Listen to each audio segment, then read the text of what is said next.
I'm gonna die. I'm gonna die historic on the Fury Road.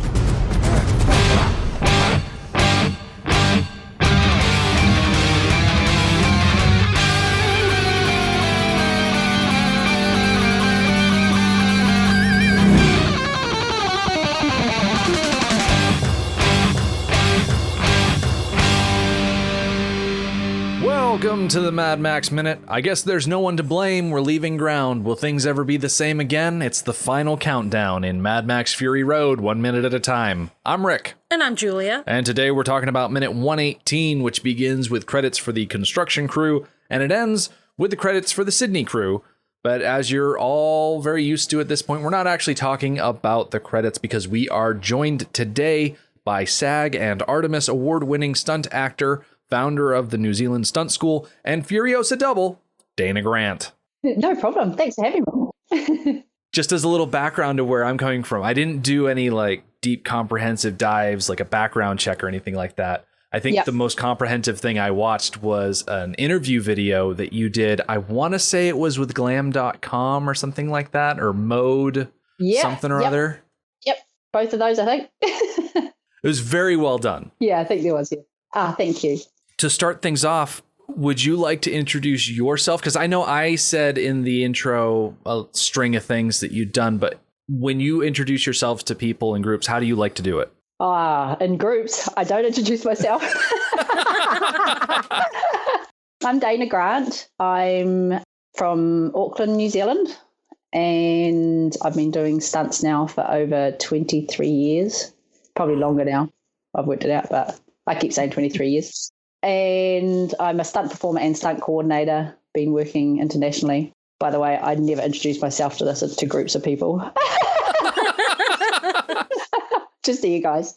I own New Zealand Stunt School, so I teach new and upcoming stunt performers. And jobs. Mad Max, of course, doubling Charlize Theron. Doubled Charlize in Snow White and the Huntsman. Just got back at the end of last year from doing the second Wonder Woman in Spain and the UK. A lot of TV shows, like I started off in Xena, started off doubling her with Zoe Bell, and that was 23 years ago. Went on to, just heaps of other shows, Narnia's, Underworlds. I always forget most of them. Heaps of shows. Yeah. I think most of your stunt reel from 2010, I don't know, I found it on YouTube. It's like the only one I've ever made. She got another one, but I can't put it out yet. I think that one has a lot of Legend of the Seeker on it. That one does. And it's really bad now. I need to just get it off the internet now, It's like, because I haven't done another one, it just keeps coming back up, but it's okay. I just never do show reels. I've usually got a job, so I don't need to do a show reel. You're busy enough without having to worry about editing together old footage, right? Exactly. You know what sort of job it is to find all that footage? Takes me forever. I've got a good friend of mine, Megan, and she hounds me all the time. She goes, "You got to put out a new show." I'm like, yeah. Just give me the footage. I'll put it together for you. Yeah. Still haven't. Every day she hounds me for it. You'd have just as much luck telling her to go down to the shopping mall and grab a stack of DVDs. Yeah. Oh, she's threatened me with it. I've told her she has to come over here and get it. There are worse things to be threatened with. Yeah. So, that's about me, really. Yeah. I've got 3 kids. Nice. Over 2 decades in the business is impressive, I'll say that much. Oh, I've never really thought of it like that. Decades. Yeah. That makes me sound really old. Holy. Yep, 2 decades. In your video interview, you talked about growing up pretty much on the back of a horse. How do you go from being a girl riding horses with her father to being Lucy Lawless's stunt double in Xena the Warrior Princess? What's the process to get there? To go from point A to point B? A lot of luck. And it's just like destiny, really. Before I could walk, 6 months old, my dad used to tie me to the saddle. So I was literally born on a horse. And we had a farm, so it was motorbikes. And we were also near the beach, did a lot of jumping off the cliffs into the water and just everything, riding driving bobcats to just fun stuff really. And then I was at the gym and I was doing fitness competitions and stuff, and I was working in a cafe. I was like 18 years old, working in a cafe as well, and some of the stunt guys came into the cafe and said, you got to go for this audition. And I was like, okay, what's the audition for? And they said, Xena, Warrior Princess. I'm like, oh, okay. Never stepped a day on set in my life ever. They said, you got to leave now. It's today. I'm like, what? I can't leave my job. They're like, you've got to go. You could be perfect for it. I asked my boss if I could go. He wasn't very happy about it, but I went. Went along to this audition, didn't know what I was getting myself in for at all, had no idea. There was so many people there. There was people that were her body doubles, there were riding doubles, there were just people that were stunties that were auditioning for it. And it was actually for that character and another character at the same time. It was actually doubling. So there was two characters, another character called, doubling Gina Torres on a show called Cleopatra. And so there was a couple of roles that were going but for one person. And I went along to this audition. I didn't think I got it at all because I was a fish out of water. There was all these confident people and I was this big fish out of water. But being a horse rider, and my mother ran a gym club, and it was a very acrobatic gym club, so I did a lot of wire stuff and everything with that. I was a dancer, so the choreography with the fight stuff and that was easy. And went to the audition, went home, and then got a call saying I got the job, and there was no way I thought I got the job. It was pure luck because I look back on it, I still don't know how I got it. Just these other people were just so confident. I mean, it may have come down to a look or a size but I think the horse riding and that played a big part in it. The wire work was a big thing. Like I did really well in the wire work. The fighting stuff I wasn't. I was better at that later on. Yeah. So then I've been doing it ever since. Gone from job to job and been really lucky. I think my height helps. I'm tall. Mm-hmm. So there's a lot of actresses out there that are tall, and there's not many stunties that are tall. So I've been really lucky that I get calls from around the world to go over and double people. I'll literally get a phone call saying, can you come over in a week and over to Spain, or can you come over in a week over to here? And I'm on a flight and I'm over there. So, yeah, luck really. Initial confidence in front of the camera aside, to hear you describe it, you have the perfect storm of skills to get your foot in the door on a show like Xena. Between the gymnastics and the dancing and the horseback riding, it just sounds like the perfect stew. Yeah. So it doesn't surprise me at all that you got the job. It was a good sort of mix. And with the dancing, the choreography was easy to pick up. It was easy to mimic. And whatever fight style it is, it's easy to mimic that. So dancers are always good stunties as well. And then it wasn't until not long after I started different martial arts and picked up lots of other skills after that. And then it just grows. You end up with all the skills. And I'm sure the longer you work in the industry, the more your name gets out there. And that's, I'm guessing, how you make the jump from a show like Xena to, let's see, in my notes, because I'm so great at interviewing, I didn't write down. What show are you going to say? I'm interested to see what show you're going to say. I didn't write down the movie name, but I noted that you jumped into movies for the 2003 movie with Gwyneth Paltrow in it that I don't remember the name of. Sylvia, there you go. Yeah, that was cool. You probably know more about my timeline of TV and movies than I do. But I'm a little curious, making the jump from working in TV for so long to then suddenly being in a movie, what that's like, making the difference, if there's a huge thing between the two. Yeah, there is a little bit, especially TV, especially action-orientated TV, like the TV that we do, like the Xena and the Hercules and Ash versus Evil Dead and Legend of the Seeker, and it's just all stunts, and it's fast turnaround TV. So we're busy, we're really busy. We're non-stop, and we've got so many things to fit into each episode. So to go from that to movies was easy. It was actually boring.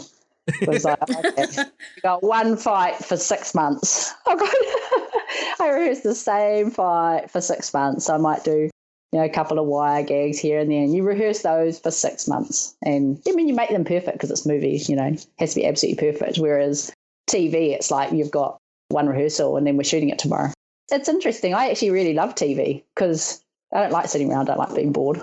I feel like in TV, your skills as a stunty are just grow so much. I thank Rob Tappert in that for Xena, and that is such a good learning background for stunts. You could go to work and you're like, oh, are you going to do a fire burn today? Oh, yeah, sweet as. Oh, tomorrow you're going to jump off that building that's on fire. Oh, yeah, okay, cool.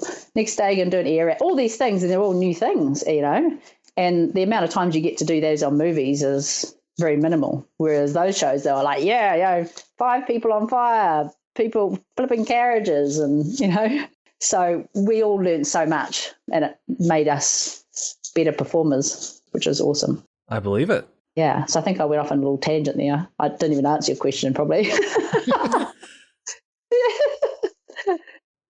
You definitely answered my question with the whole difference there. I've kind of always assumed that movies were a long series of hurry up and wait situations. Yep, except for Mad Max. Oh, okay.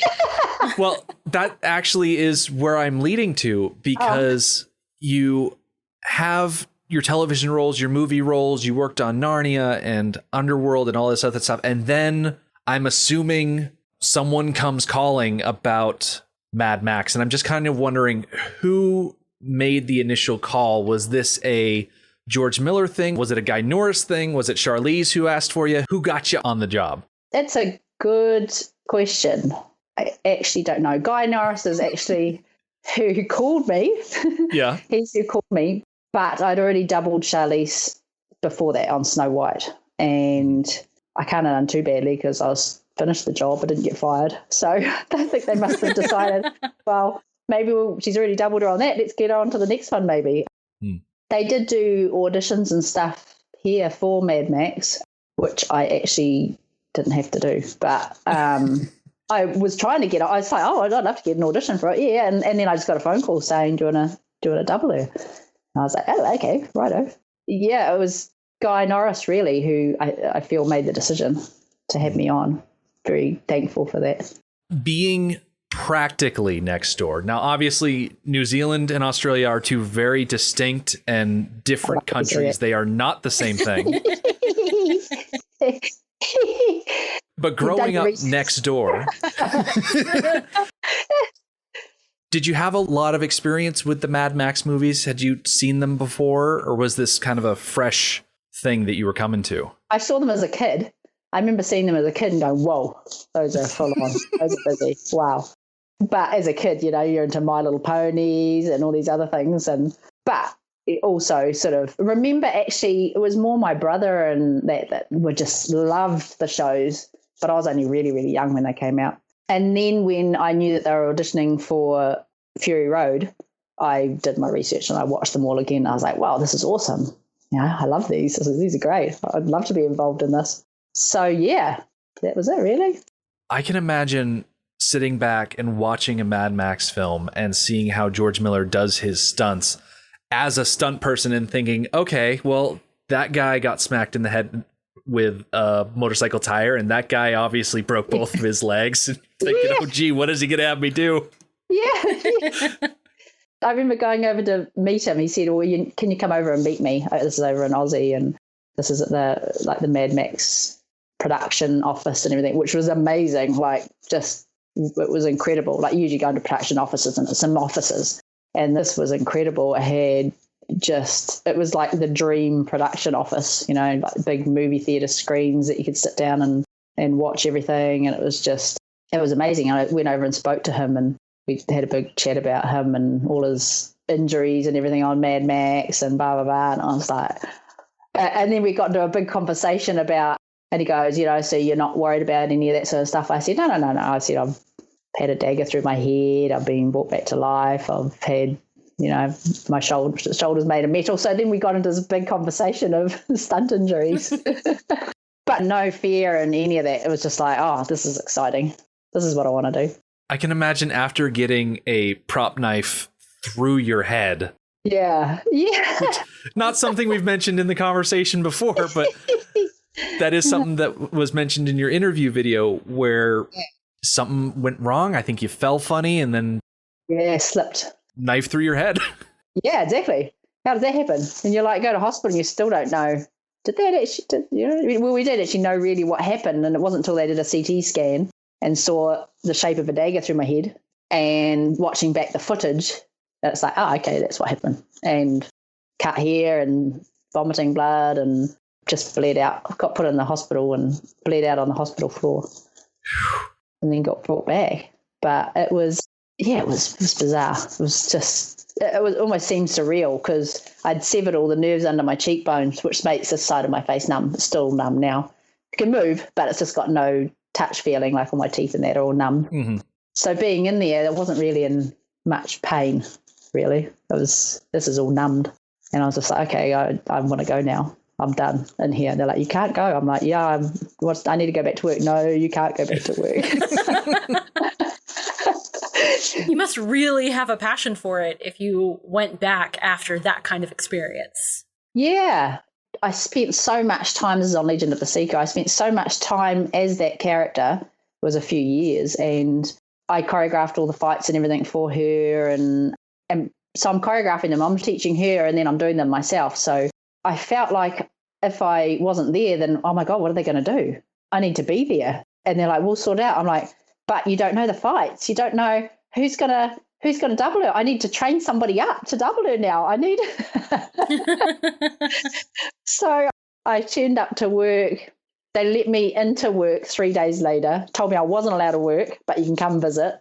I said, I just need to come and show you some fights. Mm-hmm. That's all I need to do. Because they literally cut all the fights from these big, long fights I'd done down to 2 beats and changed the whole story. And I was like, no, this can't happen. Suddenly the show is really boring. Everyone's just sitting in a circle talking all the time. Why? Dayna's in hospital. Oh. So I went back, and the production team there, who were incredible, they just didn't want me working. They were so worried about me. And they let me be at work as long as I did everything very slowly and taught somebody to take my place for a few weeks. So I got my way. It worked out in the end. Yeah. Once you're on set, how is it decided when a double steps in for the actor? In fight sequences or just in general, stunts and everything? In general. We look at if there's any danger in it, like we do risk assessments and everything. If there's any kind of danger at all in it, obviously then a stunt double will step in. And also if the stunt double will make it look better. I mean, they're specialised in whatever it is. That it's pretty hard to teach an actor who doesn't do stunts and everything to ride a wire like a stunty does. Mm-hmm. So obviously we'll try and get in a stunt performer to make that character look as good as possible while keeping them safe. And it just becomes a time thing as well. It's easier to get a stunty in to do that one take than to try and keep going with an actor. And then there's a possibility that they could get hurt. If it's fight stuff, we'll do a bit of an assessment with the actor and everything in that as well and see what they can do. But it's also time for production. It's time with the actor. So they only have a small amount of time, so they can't cover all the fight angles and everything. The actor might be amazing, might be just as good, if not better, than the stunt double, but the stunt double might need to come in and do the fights and everything as well. Just for time-wise, the actor has to go on and do other things, and it's easier to get a stunt double and to go over shoulder and get all the coverage on fighting the other actor. It's also safer, like if you've got 2 actors fighting, it becomes a lot more unsafe. Mm-hmm. So we like to get a little bit of them together just to get a little bit of profile and everything, but then going over shoulder stunties on the actor, because then the actor can just go full on and then they don't need to worry because they know the stunty's going to be in the right place, right time. And you find you get more from the actor if they're fighting a stunty. Heaps of things really come into play when you're deciding if they need a double or not. And most times it's better to have a double than to not. So, yeah. There are a few actors out there who have a reputation for doing their own stunts. Does the actor really get that much say in what they're allowed to do and when a double needs to step in? A lot of actors will say they do their own stunts. It doesn't mean they do all their own stunts. It's kind of a little loophole. They go, yeah, I do my own stunts.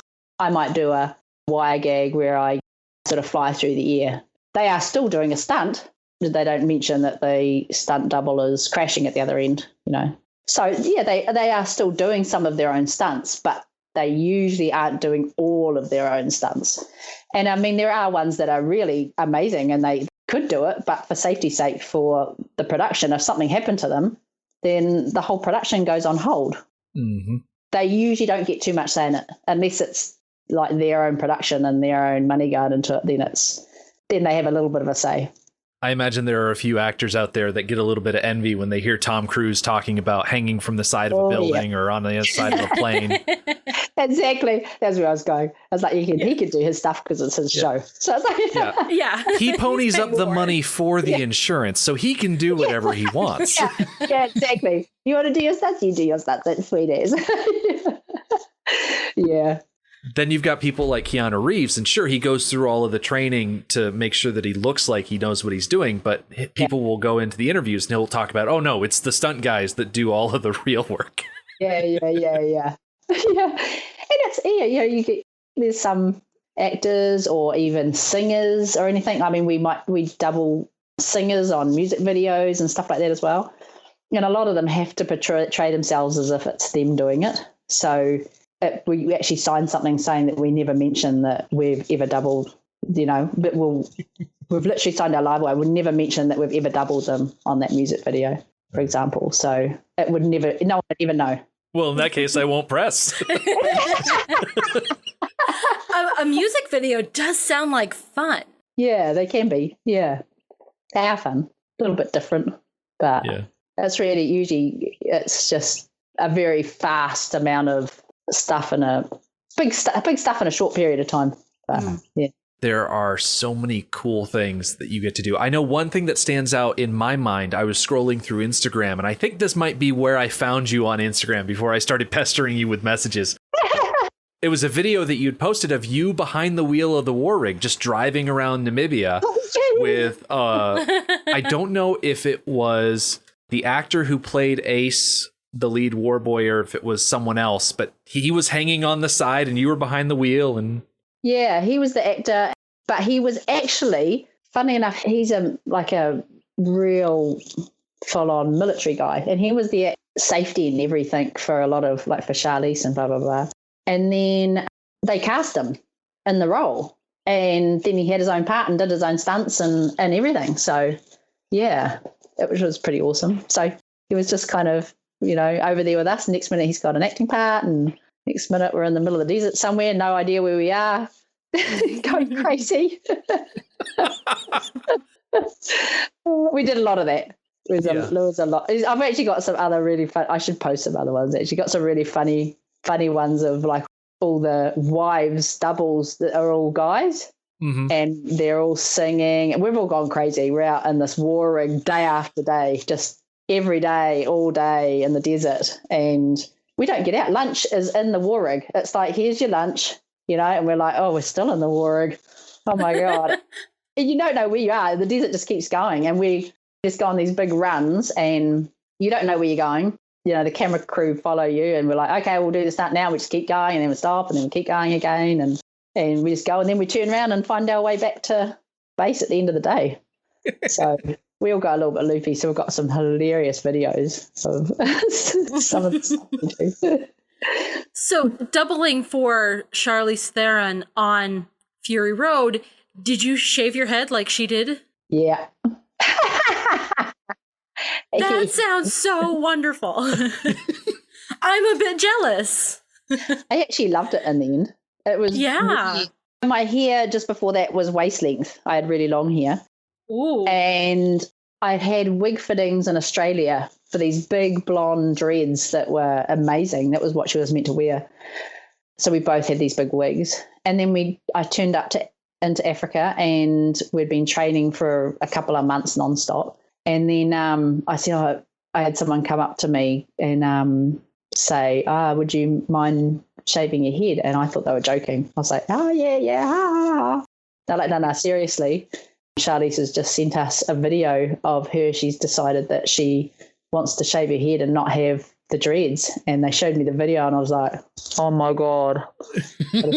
My hair off. I was like, they said, so we booked you in with the makeup team this afternoon, and we're going to shave all your hair off if that's okay. I was like, oh, okay.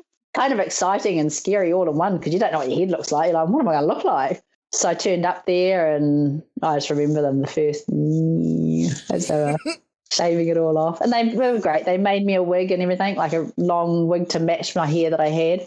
really? That's very kind of them. Yeah. There was a little bit of a, in Africa, because Charlize was known to have, it came on the media that she'd shaved her, when we were shooting, that Charlize was there, she shaved her head, this is what she looks like kind of thing. And because I was the only other one with a shaved head as a female, I started getting really weird attention around and getting followed, and people were breaking into my house, and so security had to be put up around my house. I had 3 break-ins, had got shifted like 5 times, so I ended up wearing my wig as a disguise more than anything, because my kids were literally getting followed and grabbed and sort of taken and asked questions as I'm walking down the street. The wig came in really handy. It stopped, everybody looking, and is that her? Is it, Yeah, as soon as I got the wig, I became part of the crowd again. It was really handy. Ooh. Wow. I know that we are enthusiastic about this movie, so much so that we pick it apart minute by minute. But I just can't imagine people who are so enthusiastic that they would break into your home and question your children.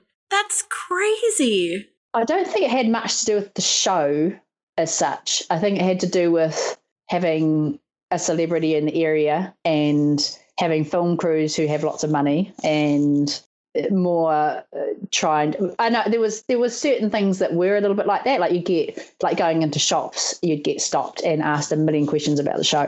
Mm-hmm. So there was that side of it. But then on the other side of it, the break-ins were more, she's in a massive house there. Is that Charlize? We're going to try and break in. She's probably got heaps of cool stuff in there. Mm-hmm. That became that side of it, which became a little bit scary, to be honest. They gave me this beautiful big house to start with, and I said, I just want to be in a tiny little apartment with everybody else around me. I don't want any of that, and they really looked after. I had, this incredible house and everything. I was just like, I don't want that. I need my safety. I need to know my kids are going to be okay. Yeah. And went into an apartment and everything, and that was awesome. It was really good.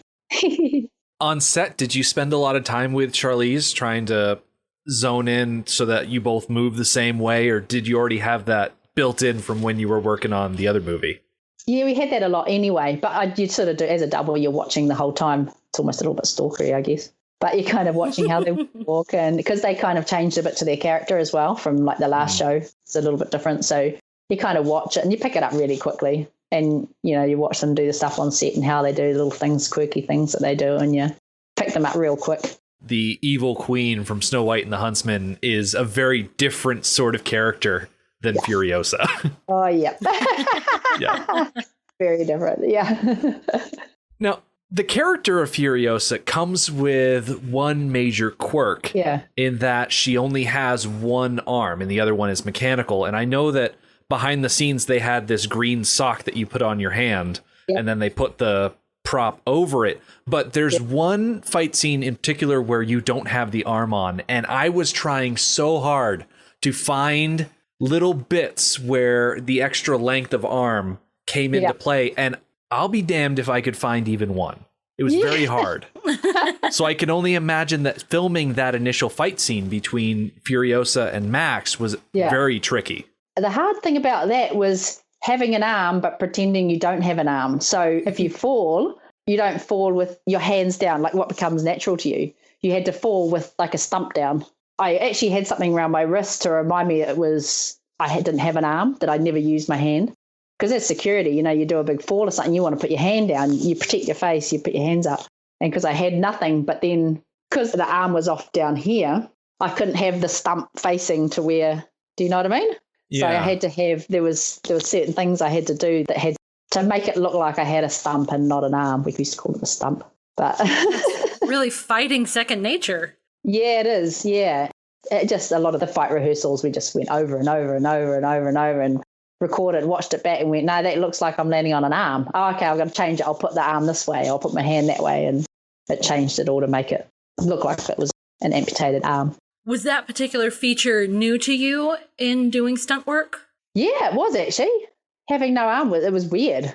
It was very different. It was like having the mechanical arm was easy because it was just your arm, just your hands, So everything was very natural then, but just having the stump was very different. Yeah, got used to it in the end. But Did you ever get a chance to handle, I believe they had an actual made of metal prosthetic arm, and then they had one that was lighter, I'm assuming made of plastic. Did you ever get to handle the metal one and compare and contrast the weights? Oh, you have no idea. Oh my God, this arm. So when I first started, the first couple of months, all I had was the mechanical arm. They never had a prosthetic one. They never had a soft one. So all the stunts for the first, and it wasn't until I was doing it and I was just like, this is, not just me, but there was a few other people like the coordinator and that were like, this is ridiculous.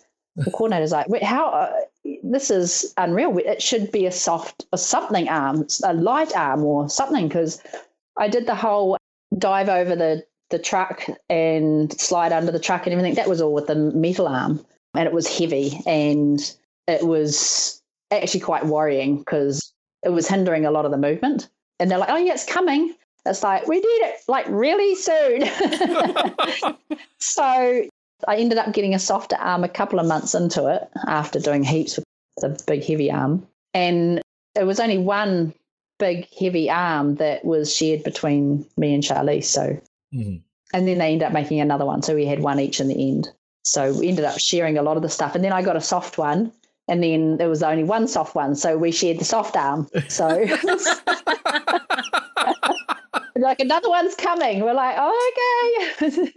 So it was like, if Charlize wanted the soft arm, I got the hard arm again. So it was, so yeah, the arm was the death of us. It was like, oh, that arm. I appreciate that they gave you the soft one first, considering you're the one that's diving over things and running. The way that you're able to run underneath the tanker, grab onto, I don't know if it's like the edge of the hole or some sort of thing that you grab on, and then you slide underneath. I actually missed. Wait, you missed? Yeah. I was meant to grab inside the hole. I did the slide under. I meant to grab inside the hole, and I missed the hole, and I grabbed, there was like a hose reel just behind it. So I was like, whoa, I'll grab the hose reel, and then sort of finished the stunt off. I was like, whoa, that was lucky. I almost missed. But then Guy Norris, who was directing and coordinating, he was like, yeah, that's awesome. I was like, oh, thank goodness. Yeah. You do some amazing things in this movie, if you don't mind me saying so. Especially when we're talking about things involving the vehicles. Like when we get to the end of the movie and there's the fight between the War Rig and the Giga Horse, and Furiosa is jumping between the two and hanging off the side. Yep. I'm pretty sure I saw your face instead of Charlize's face when the initial tumble off the side happens. Yeah. Yes.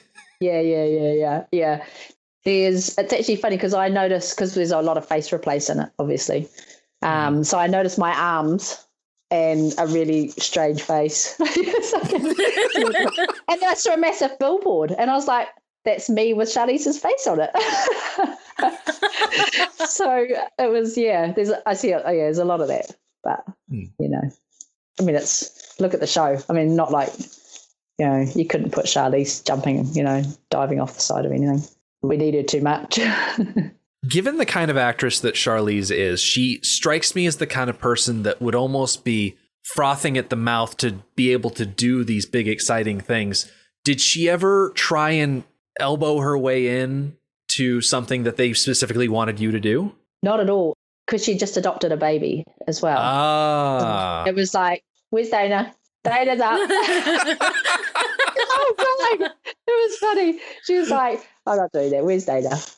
I was like, yeah, I'm here. Dayna can do this. I was like, you know, it's like when you have a new baby, you're like, I don't want to put my life in danger at all. I've got this tiny little baby, and I want to be with that baby as, you know, as much as possible. I don't want to get injured. Yeah. So I guess I was lucky in the way that she was like, yeah, Dayna can do that. Oh, that's good. I'm curious about your stunt school. Yeah. So I understand that you work on movies and projects still full time. Is that correct? Yeah. So how do you fit in time to do a school? That's pretty hard. No, I do workshops. So like every 2 months, I do a new intake of students. And then after that, I have an agency now, which I've just started up, which is NZ Action Talent, because I found that I was just putting all my students forward for jobs and everything all the time. So I started up this agency, and it's an action agency, and it gets my students into the film industry doing action extra work and then into stunt work and stuff like that. So I started that, and then had somebody else is able to run that side of it to get them working and everything. And then every second weekend, we just all train together. So, and then there's other workshops, like the first one's the Fight for Camera workshop. So that's the new intake. Everyone has to do that. But then there's other ones that they can do. There's horses, there's high falls, there's water, there's fire burns, there's everything. And every sort of month I'll do another one. But it's mostly, I kind of cover what is happening at the time, like what we need. Like at the moment, we've got Avatar going. So I've got a water workshop that's coming up based around a lot of the stuff that we'll probably use on that. We've got another TV show that we're doing at the moment called Cowboy Bebop. And so there's a lot of guns and all that sort of stuff. So I base all my training around the work that's happening at the time. So then my performers or my students are all trained up and on the agency ready to go to work and be ready for whatever show it is that's happening at the time. Around the end of the year, I'll start up horse workshops and trick riding and everything for film and TV. And that's because we've got Lord of the Rings TV show starting next year here. So we're always ready. We've got a pool of people ready to go on whatever show's about to happen. So I kind of fit it in. Now, Ash versus the Evil Dead, that project is finished, right? It's done. Yeah. How does stunt coordinating for a television show compare to teaching? Because I feel like there are some overlaps on that Venn diagram. Yeah. I mean, the teaching helps my stunt coordinating because I've got a pool of people to choose from. Like if I'm stuck for people, I can go to I'm like, great, got, people at the school that I can call on. But it's very similar in ways. The good thing about being a coordinator and teaching is I can teach people from a coordinator's perspective and what a coordinator likes and needs on set. So I can kind of go, whatever you do, first on set, do not do this because it pisses a coordinator off and you probably won't work again, So it's good in a way that I can kind of go, I can really baby them through to working, to going, don't do that, do this. This is a job coming up, whatever you do. If you're going for an audition, you need to do this. And the success rate's huge in it, which has been amazing. I love teaching. Yeah, it sounds like you have a fantastic system set up to really fill the need. Yeah.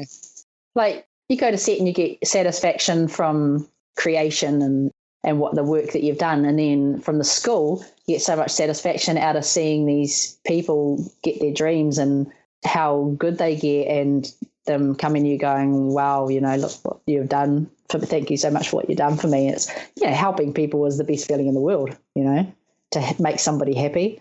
So it's kind of that motherly thing going on there. I love seeing them grow, from the first day they start to how amazing they get, and so quickly. It's like I just put everything into them and it's like, yes, this is awesome, I had one of my students and he only started not long ago, but he just put everything into it. And so as much as he wanted, I just kept giving, as much as they want, you just keep giving. And he was in tears pretty much, but what it seemed like. He was just like, I can't believe it. I just got my first stunt job on Avatar. And I was like, yay!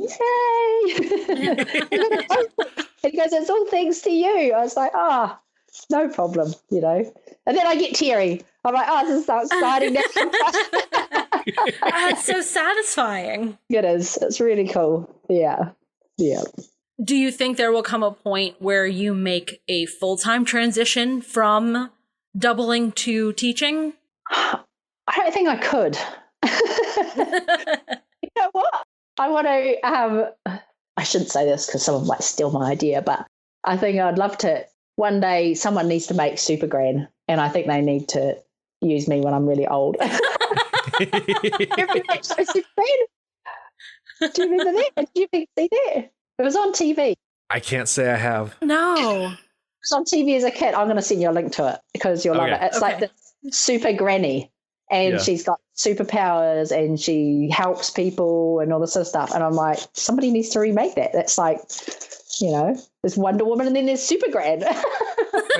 Speaking of Speaking of superpowered grannies, the actresses that came in to be the Vuvolini on Mad Max Fury Road, some amazing names. I had no idea the caliber of actor that George Miller brought in to play the Vuvolini, but as we went through the minutes for the movie, we found out just how amazing some of their careers were. Yeah.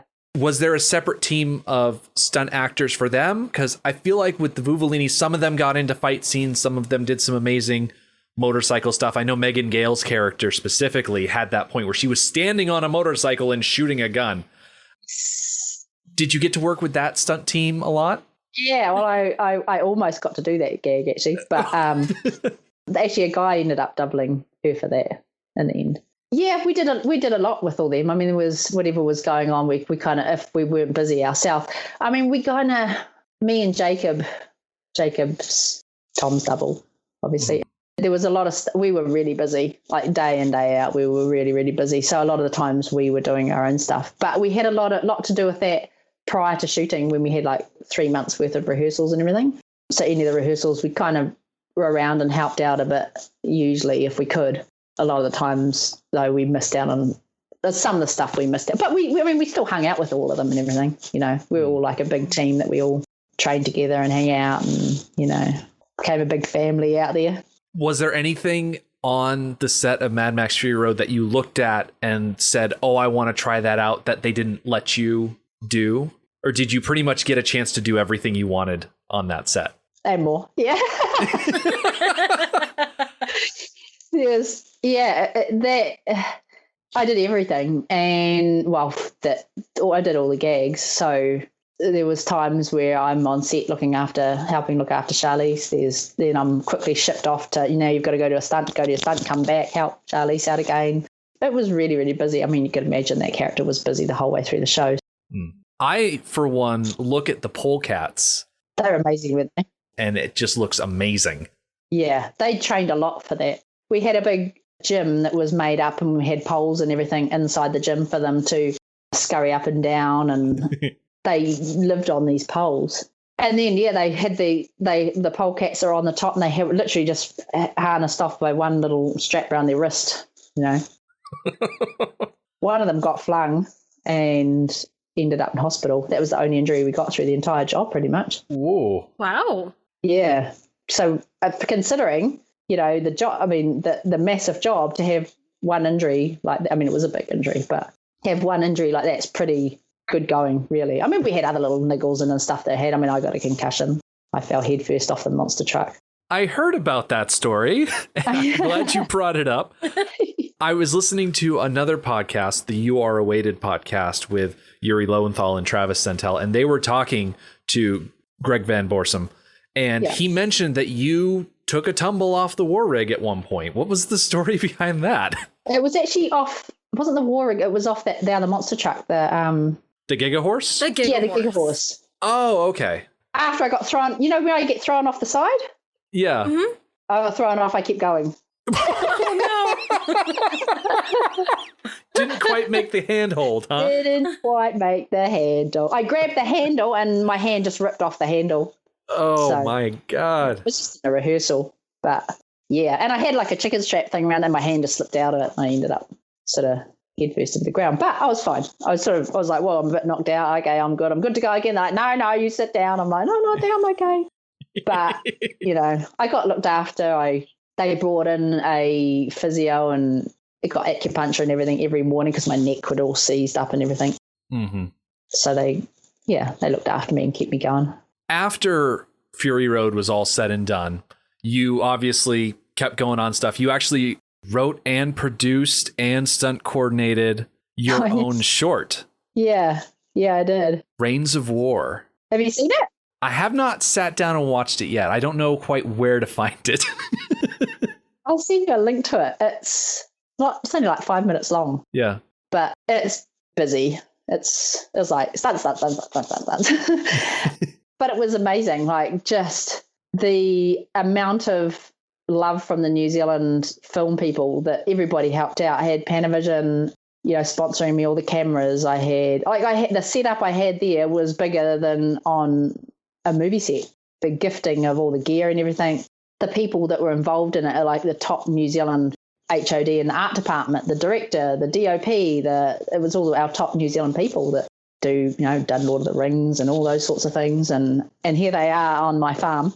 We've got a quarry in the farm and at the farm that I live at. And so we got a quarry down there, and the art department came in and just changed this whole thing into a warfield. And we shot. The director, I'd scheduled it, that everything that we had to do, and the director goes, "There's no way, there's no way we're going to get these shots in that amount of time." I was like, "Can we at least give it a go?" He goes, "Yep, we've got to have your," and he's so lovely, Charlie Haskell. He's like, "You need to have your wish list, and then this is the bonuses, okay?" I'm like, "We're going to get all of it," and he goes, "Oh, Dayna, okay." he's like my best mate. I love him to pieces, and he was the second unit director on Ash vs. Evil Dead. And in his head, he's like, "We'll try our hardest, but, this is way more than what we could ever get into 2 days." I said, "We need to get into 2 days, and we can't do overtime. I don't want people that are working for free, And I look like this. I was like, my eyes were hanging out of my head. I hadn't slept in weeks. I was like, "We're going to do this." And I produced the whole thing on horseback because it was the fastest way to do it, because it was muddy from the warfare, how it was all done and everything. It was all muddy and dirty, and I needed to get from place to organise people. And so I did it all on horseback. I just, galloped from here to there and back again. And I mean, this and then I'm behind the monitors, I'm listening. And it was just, in 2 days, we shot everything. We got everything. I think there's one stunt we didn't get. And I was like, "Damn it." He's like, "Are you serious? You got everything else?" I'm like, "I know, but that just..." We'd rehearsed it all so well that it was like, "Yep, we've got 2 takes of that, that's it," setting a guy on fire, and we ratcheted him into my pond. So we got 1 take at a full body. We had 2 people doing full body burns coming out of a tent. One gets ratcheted into the pond. Actually, it was actually playing a guy, but it was actually a girl doing the stunt. And these are all my students and everything. And in 2 days we did it, and it was just like, yay, and the love. Everyone cried at the end. They're like, "You need to make this show," like all the people that worked on it, "because we want to come back here. We want to keep doing this." Yeah. Yeah, it was cool. Since then, I know we're going slowly up your IMDb list because that's the type of low rent researcher I am. You've got 2 projects in post-production here as we're recording in July. I know this isn't going to come out into the public until December, but you did stunt work on the live action Mulan that Disney is putting out. And then, as you already mentioned, Wonder Woman as coming out. Yeah. Obviously, 2 very different studios to work with, I'm sure. Yeah, definitely. I mean, Mulan, I didn't do too much on Mulan. I just helped out with some rigging and that on it. They were shooting it the whole time I was on Wonder Woman. So I came back and then hopped on Mulan for a little bit. And I was about to coordinate a Netflix movie, which I've just finished earlier on this year. So there was lots of bits and pieces going on. But yeah, I mean, Wonder Woman, we were like, I was pretty stuck in that for a long period of time. You probably can't tell us too much, but did you get to do some cool stuff that you can share on Wonder Woman? Can't share anything, actually. I had my own character. I had my own character on it, which was fun. And it was really busy. Really, really busy. Because, you'd have an actor, and they'd have a stunt double, and they'd have a this kind of double, and a double for that, and a double for that. Well, I had me. So when you're out there doing press for the movie and you say you did all your own stunts, you actually did all your own stunts? I did. Actually, there was one thing I didn't do on it, and it was because I had just come home. And, Jessie Graff? She's one of my good mates, amazing stunt woman. She's from LA, and she was over working on Wonder Woman as well. And I finished the job and everything. I'd come home, and they still had a few pickups and everything to do. And she sends me a photo going, "Guess who I am?" And she's dressed up like me. I was like, yes! That's awesome. She goes, "I'm not really doing much," but I said, "That's cool. I finally have a stunt double." Yeah. So, yeah. With all of the different leads that you've doubled and all of the different characters that you've embodied, is there one character in particular that you mark down as your favorite? Like you think back and say, "Oh, I liked being that person." That's really hard. Furiosa was definitely up there in my top, being that character. the show, you got to do the show and then you got to do all these amazing stunts that you hardly ever get to do. So then that side of it was like, yeah, that's probably the top one. Strangely, I loved doing Underworld, Rise of the Lycans, doubling Rona Mitra on that. That was pretty awesome. That was quite a neat character to be. Yeah. Oh, and my Wonder Woman character. That was cool. Yeah. I have to say that one. That was fun. No, that was awesome. That was, getting to work with some awesome people, awesome team, and there was a whole bunch of Kiwis that came over with me, which was all the rigging team and everything, which was really neat. But as a character, that was cool too. Now, you might be a little biased, I'm sure, but do the best stunt people come from New Zealand? Yeah, totally do. Very biased, but it's kind of funny. Like, I mean, obviously not all the best, but we do make a pretty darn good bunch of stunt performers, And there's ones that you wouldn't even know. They're over there coordinating the biggest shows in the UK, and they started off on Xena just performing with me. There's Ben Cook and Marcos Ranthwaite and there's Alan Poppleton. They're all big names and they're all big coordinators and directors and big shows now. So we've done pretty well for a little country over here. I think it's because we're pretty rough. we're pretty rough. So, yeah. Well, we've pretty much run up against the hour. I told you when we were planning this that I wouldn't keep you too much longer than this. Julia, do you have anything to ask here at the end of? I got all the answers I was looking for. Okay. Well, in that case, Dayna, I just want to give you a heartfelt thank you for sitting down with us. This has been an absolute delight, and I cannot contain my gratitude for you being here and joining us. Oh, thank you for having me. I learned from this too. I learned about my own background.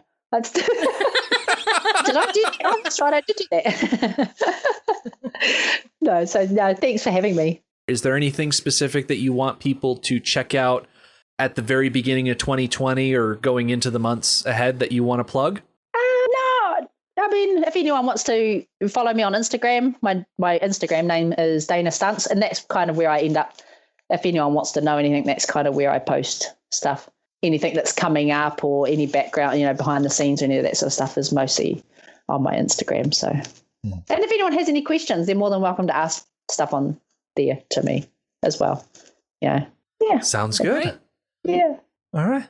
Well, with that, just one last time, thank you so much for joining us. And we're very much looking forward to all of the stuff that you've got in post-production right now that we can catch in the future. Thanks. We've got, because it's going to be busy. I mean, we've got Cowboy Bebop. I don't know if you've looked at that. That's going to be pretty awesome. Yeah, I'm very much looking forward to that one. I'm excited for that. Yeah. Oh, thank you. All right. Thank you so much. No problem. Bye. Bye.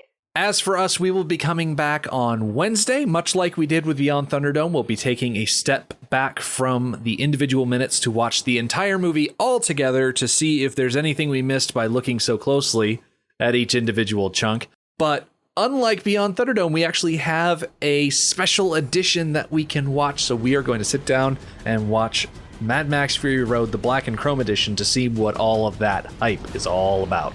The Mad Max Minute podcast is a fan project by Rick and Julia Ingham. The Mad Max franchise was created by George Miller and Byron Kennedy, is presented by Kennedy Miller Mitchell Productions, and distributed by Warner Brothers. Mad Max Minute is produced and edited by Rick Ingham. Our opening music is Verdi's Dies Irae by Daniel Bautista of danielbautista.com. Our home on the internet is madmaxminute.com. You can follow us on Twitter at madmaxminute, like us on Facebook by searching for Mad Max Minute, and join our Facebook listener group, Mad Max Minute Beyond Microphone. If you'd like to support the podcast, visit madmaxminute.com, where you can see what's in our TeePublic store, join our Patreon, or even donate to the show to help us keep the tanks full. Thank you for joining us for Minute 118 of Fury Road. We'll see you next time.